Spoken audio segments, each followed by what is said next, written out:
particular Friday, there was what's known as an affray. So when there's multiple people fighting with each other, right? There would have been 10, 12 youths.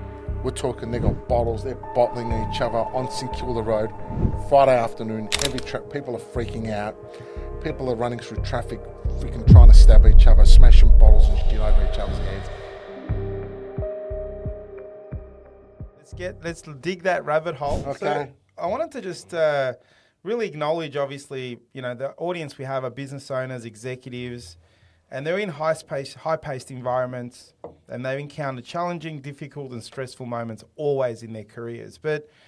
And they say you haven't led until you wake up and go, f**k. And I've had those moments in my career, and we as business owners go through those stressful moments. I would love to hear a particular challenging incident during your service where stress levels were exceptionally high. How did you manage that situation, and what strategies did you deploy to maintain stress? We'll fast forward to when I was a sergeant, because now you're man managing.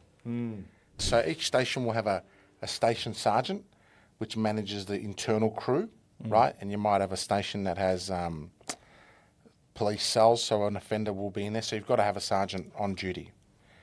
And then external to that, there will be a nominated sergeant who will be the patrol officer, so the patrol supervisor.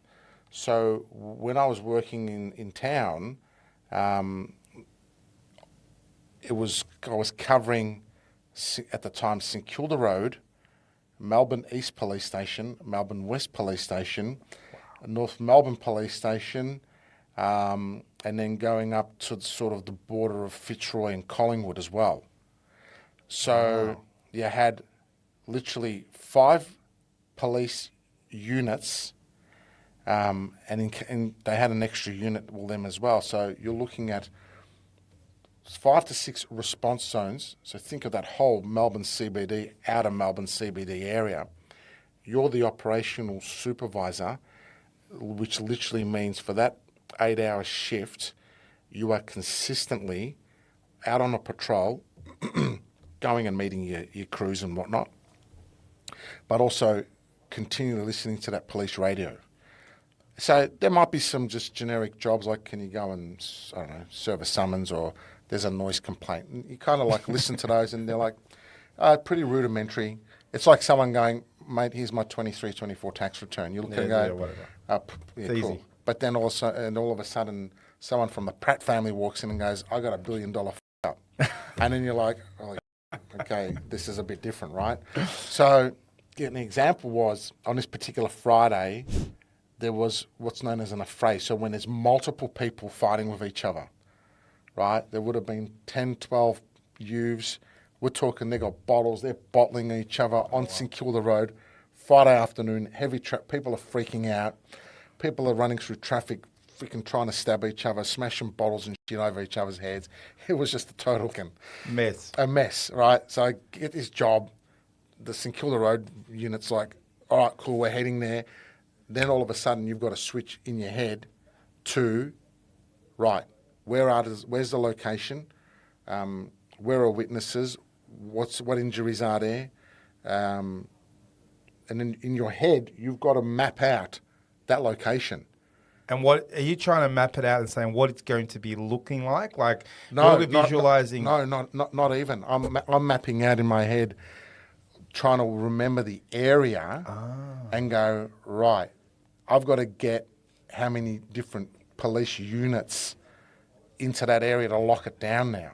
Wow. Before you're on now, right? This is delivery time. Yeah, so you're on. It's like, all right, maybe I need a highway patrol car. Come block it off here. Is there a transit patrol unit from the railway station in town? Can they just come across and help out? What's the situation? So you're always asking for a report, basically a live report of what's happening. So then that kind of comes to a head. You've got that under control, so to speak. And are you doing this on the move? So you're driving to the location as you're processing this? Is that what? Yeah. And that's like, without a map in my head, without a map in front of me. Yeah. only because I know the CBD area, right, at this Yeah. point pretty well. So you're mapping it out, going, I need this, I need that, I need to put people here and whatnot. And then all of a sudden, you get a job coming from the border up at North Melbourne where it's like the North Melbourne unit's tied up and we've got 2 people doing an armed robbery. And then you're thinking, who have I got? What's available? What have I put here? Now I've got to get people to this location. So then all of a sudden it's like, what have we got available over at Fitzroy and Collingwood? Because they're just on the border, right? They're not really people you are supervising, but it's kind of like, I need help. Yeah.